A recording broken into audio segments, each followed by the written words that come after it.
Well, what a wonderful joy and privilege it is again to come to you and just address you with God's word. We've been going through Acts chapter 8. And there in Acts chapter 8, we meet the first false convert of all time. We meet Philip, a genuine servant of the gospel as well. So we meet Simon and Philip. We meet Philip, whose life was interrupted.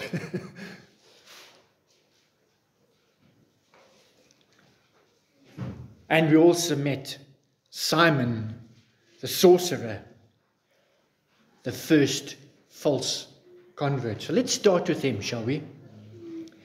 He had a hold on the people in Samaria, from the greatest to the smallest. They all gave him such attention.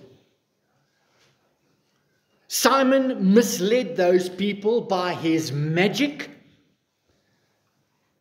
And sadly, this continues today in our supposedly sophisticated and educated generation. People are still vulnerable to charlatans who claim to speak for God, but the word of God does not live in their hearts. Clearly, Simon was self-deceived and proud. He promoted a perverted message. He thought he was nearly like God and he had power, and the people recognized this and ascribed such greatness to him. And regretfully, that sounds a little like that you are a little God theology that's doing its rounds today, doesn't it? Pride is a wicked, evil sin, and it hardens your heart. The Bible uses the word, it sears your conscience. Listen to Job 35, verse 12. Job 35, verse 12.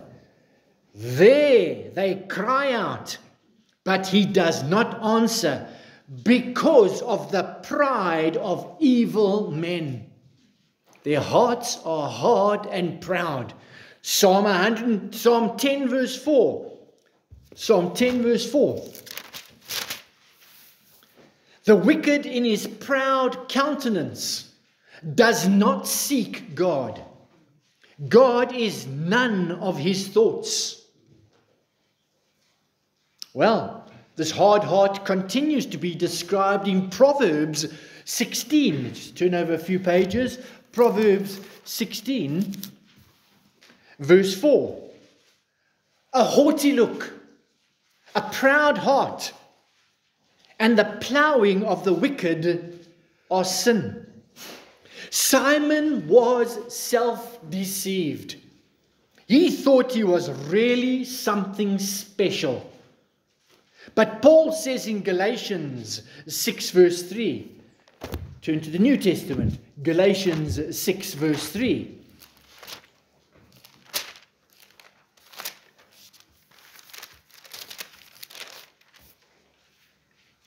If anyone thinks himself to be something, when he is nothing, he deceives himself.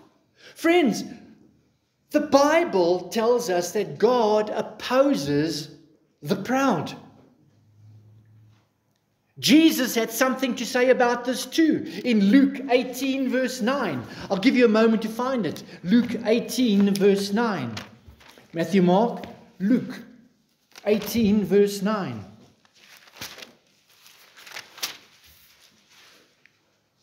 It says there, also he spoke this parable of some who trusted in themselves that they were righteous and despised others.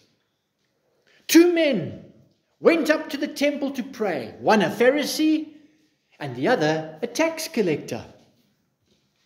Well, the Pharisee stood and prayed thus with himself, God, I thank you that I am not like the other man, extortioners, unjust, adulterers, or even a tax collector.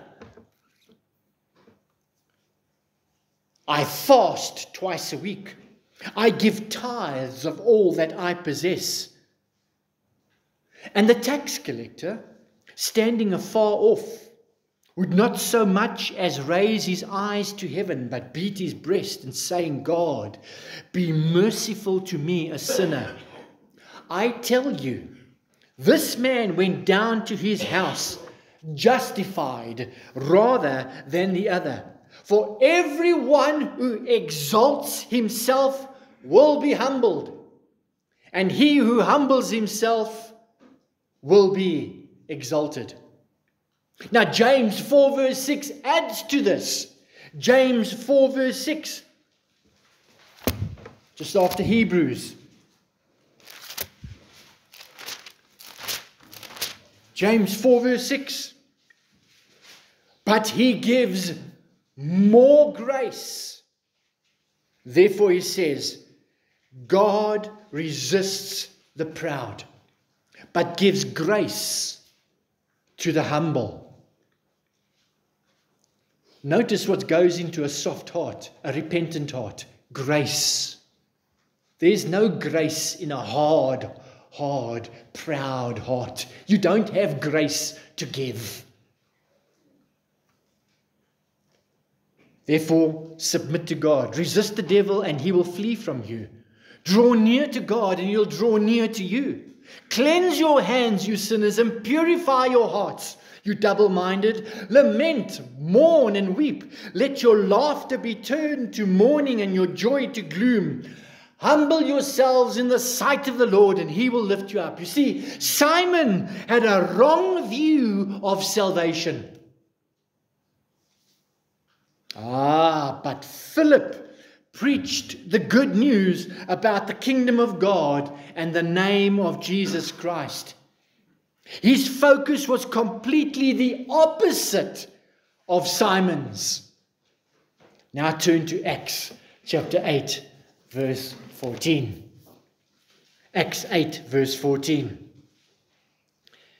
Now when the apostles who were at Jerusalem heard that Samaria had received the word, soft hearts, received the word, repentant hearts, broken hearts, they sent Peter and John to them, who, when they had come down, prayed for them that they might receive the Holy Spirit. For as yet he had fallen upon none of them. They had only been baptized in the name of the Lord Jesus. Then they laid hands on them and they received the Holy Spirit. When news that Samaria had gladly received that what Philip preached reached the ears of the apostles at Jerusalem, they sent Peter and John to them right away. This means that the other apostles sent them. And so there's mutual submission one with another. Important point. It wasn't an autocracy. It wasn't a family ministry where only the family make decisions, which goes on in the church. It's a plurality of elders. Very important point. Immediately, this tells me that there was a functional agreement of ministry amongst the leaders of the church. Now, precious. There was a blessed collaboration with others who preached the authentic gospel. Doctrine matters. They agreed and worked together. They were committed to be obedient to the Lord's Great Commission. This caused them to be a proactive blessing to God's people and move from where they were and go somewhere far away and be a blessing, interrupt their lives. They were prepared to have their lives and their comforts interrupted. What was happening in Samaria was an unexpected event. a surprise to them.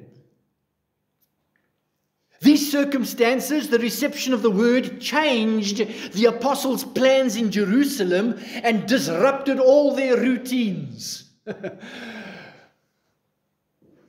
Have your routines been disrupted by the glorious gospel? It changes the trajectory of your life. Who would have thought that you would have moved from KwaZulu-Natal to travel the world, my brother? Who would have thought that you'd write a page in the world net or the internet, encouraging other missionaries and churches and so on, what God has laid in your heart to be read by millions? I read your article. Praise the Lord. He interrupted your life, and He can interrupt your life too. These circumstances, the reception of the world, changed the apostles and their routines. It led to new directions, new challenges and opportunities to minister in Samaria. Now, when you are on mission with God, life is never the same old humdrum.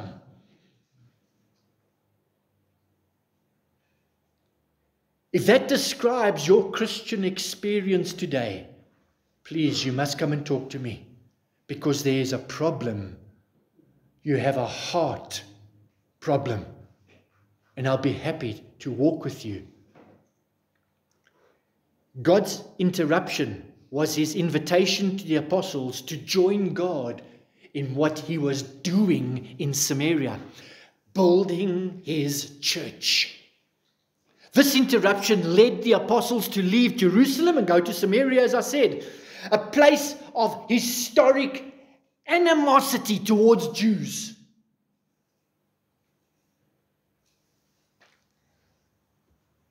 The Gentile church needed teaching and unity with Jewish converts. It's like the Jews in Soweto going to Oranje, and Oranje coming to Soweto. Do you sense the tension? Exactly the same. This new thing that God was doing was bridging historical prejudice and was creating a new priesthood, a new church in Christ. All of them with soft hearts. They've received the word. There was neither Jew nor Greek, slave nor free man, all one in Christ. In Samaria, I have no doubt that this led to difficult conversations and confrontations that needed personal accountability, reconciliation, and repentance one to another. I think we need that too. Beloved, when our vertical relationship with God is in right standing, when you are justified, forgiven, the Holy Spirit works in us to heal horizontal relationships. And this is exactly what was happening in Samaria. In Christ's church, there is no room for sinful prejudice, pride, indifference, isolation, independence, and keeping your spiritual family at a distance. That describes a hard heart. Are you indeed in the faith, is the question. Well, the apostles came to Samaria and they stayed there a few days. They gladly did the work they were commissioned to do. This tells me they had to discipline themselves to be deliberate and flexible. Some know the doctrines of grace, but they don't have the grace of the doctrine. So often Christians only get involved with what God is doing if it fits their diary and their expectations, and they can control these things. What a wonderful thing to be out of control. Are you with me? They were very inflexible, these folks who refused to walk with God. Well, if you say you're serious about being a fruitful, faithful servant, in that case, it's important for you to remind yourself to be open to unexpected changes and be willing to adapt to God's leading. And step out in faith. Interruptions can be seen as invitations to experience a deeper relationship with Him as you experience His grace poured out into your heart first. Freely I have received, freely I give.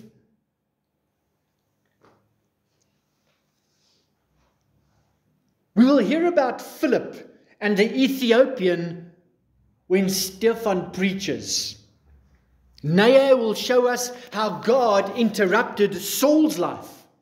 And Tertius and Robert will tell us how Saul was faithful to this interruption. Do you find some interruptions to be a real pain in the neck? It means you may have to prepare your clothes the night before, do what must be done so that you can be at the Bible hour and prayer meeting on time. The passage highlights the wonderful cooperation with Philip and the apostles in Jerusalem. It's a very interesting relationship, that. This is a precious relationship to foster, one with another.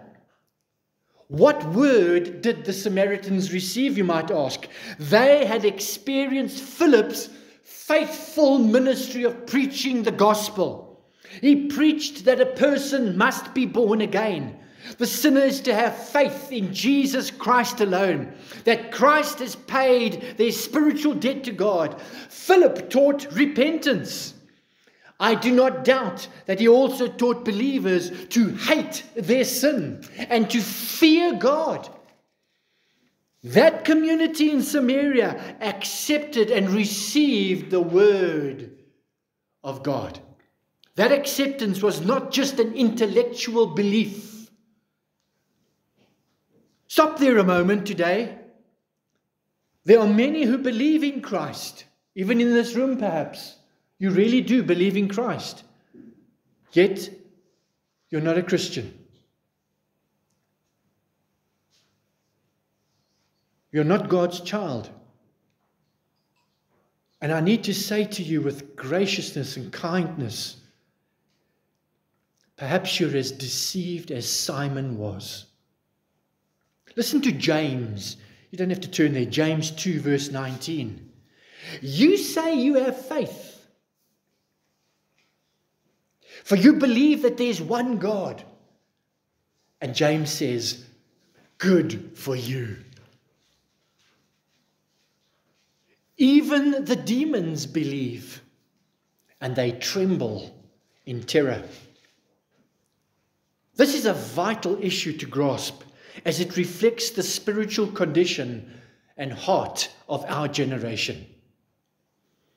Our generation has no problem allowing you to believe anything you want. It's your truth. That's cool, great. And I have my truth, I have my faith, so we can get along just fine. Can we? That's called relativism. Beloved, our generation is so plastic, so hypocritical. The moment you express your love and belief in Christ and your heart oozes the gospel, that He is the Son of God, He's God Himself, and that He died and rose again, what happens? You are attacked and you are labeled as a bigot, uninformed religious fanatic. It can be challenging to embrace divine interruptions and share your 1-minute testimony. Yes, young and old, we have a 1-minute testimony because that's what's in our hearts. Give me an opportunity to squeeze it out and I'll do it. The interruption can be challenging, especially when this conversation disrupts your plans or causes discomfort.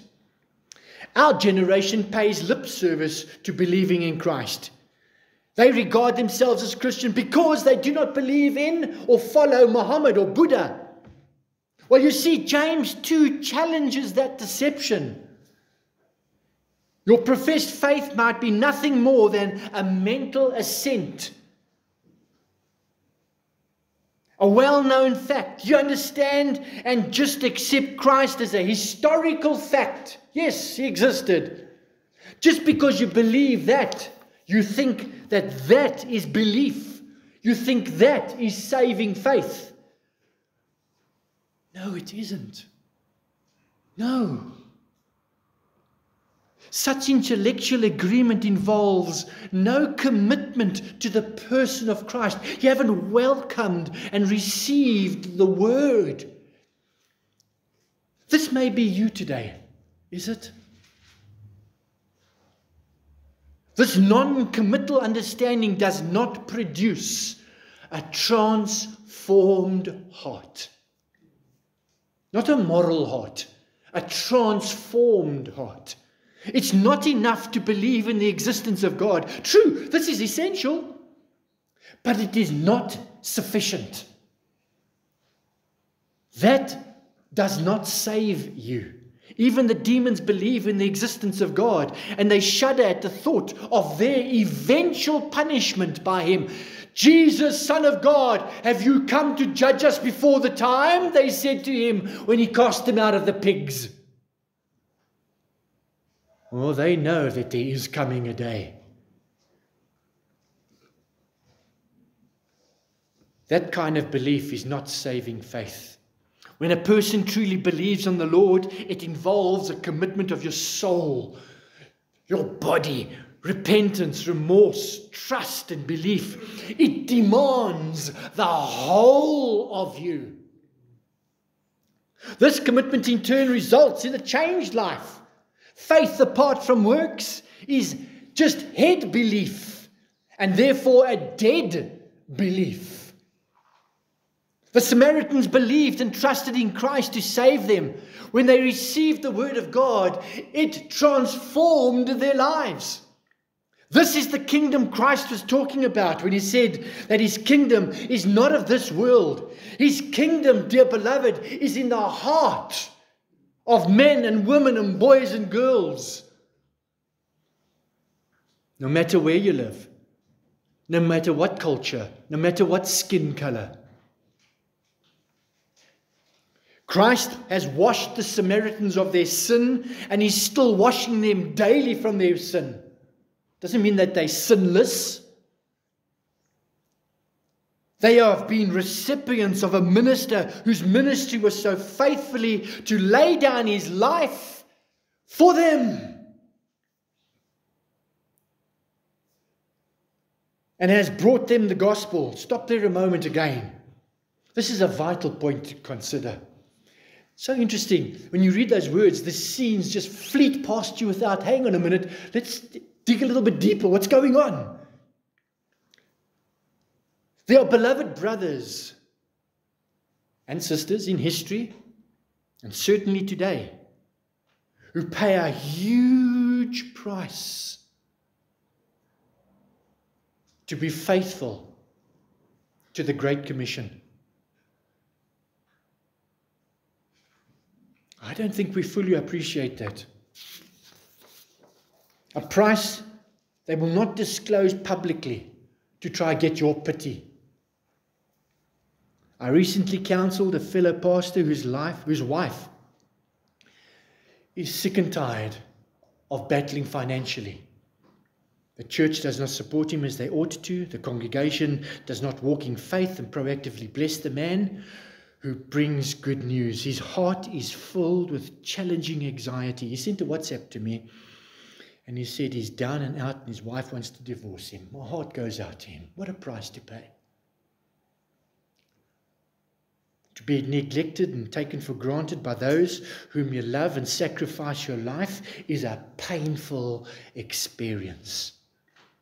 Imagine if the apostles did not come down to Samaria. What message would that have sent to the Samaritans and to Philip? Think about it.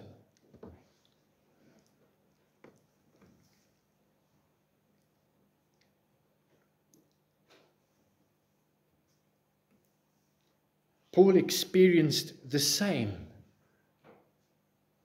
neglect, but did not want the church to think that he depended on them. He looked to Christ to provide. He wrote to the church in Philippi, in Philippians 4 verse 15.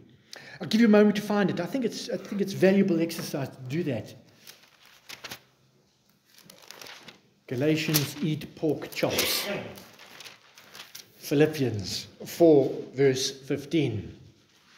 Moreover, as you Philippians know, in the early days of your acquaintance with the gospel, when I set out from Macedonia, not one church shared with me in the matter of giving and receiving, except you only. For even when I was in Thessalonica, you sent me aid more than once when I was in need. Not that I desire your gifts. What I desire is that more be credited to your account. I have received full payment and have more than enough. I am amply supplied. Now that I have received from Epaphroditus the gifts you sent, they are a fragrant offering, an acceptable sacrifice, pleasing to God. What an encouragement. This one church recognized the interruption of their financial plans and Paul's need to minister. Their gift was a fragrant offering to God. Why? Because it had been given in love, in faith, in graciousness, in concern. It's squeezed out of their heart. Don't give me your wallet. Give me your heart. It is remarkable how these seemingly unimportant details are recorded forever in God's precious word. This teaches us that what is given to the Lord's servant is given to the Lord. God sees it. They thought they gave it to Paul. No, they gave it to the Lord, and he reminded them. God is interested in every cent. Well, he records all that is done as it's done unto him, and he rewards with good measure, pressed down, shaken together, and running over. One day you will receive your reward and thanks. Now in Philippians 4:17, Paul remembers that the Philippians sent aid again for his needs. It is apparent that the Philippians were living so close to the Lord that he was able to direct them in their giving. The interruption was not a challenge. It was a delight, a joy. If you want anything done in a church, perhaps even in an organization, give it to somebody who's very busy. They will do it. They will find time to do it.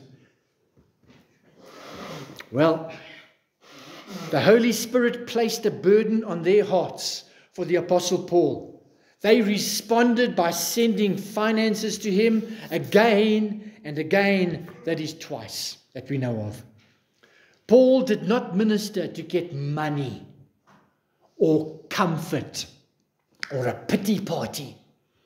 Paul's utter unselfishness is indicated in verse 17. He says, not that I desire your gifts. What I desire is that more be credited to your account. He was more elated by their gain than their gift. This is exactly what happens when money is given to the Lord. Time, energy, resources, same thing. It is all recorded in the account books and will be repaid 100-fold in a coming day. Not this side of the Jordan. I'm so blessed to remind myself that there are folk in my ministry who truly care about me personally. They cheerfully give, lovingly, graciously. And I thank God for you, and I want you to know that. God's interruptions may not always happen at the time we expect. Expect surprises. Think about it. I don't believe we need to try to artificially create a time for the Holy Spirit to interrupt our lives. By being interruptible is wonderful. The lesson I learned from that scene is learn to allow God room when it happens. In my experience, this leads to transformative times in the lives of people in the church. I have the privilege of looking at many faces today. And my family have had the privilege of ministering personally to many lives who are listening to me today. And to see the transformation of a heart receiving the word of God, opening your heart. Not only that, but then in circumstances it is squeezed, and what comes out of that transforms others. What a joy to witness that. Perhaps our prayer could be this morning, "Oh Lord, make me interruptible."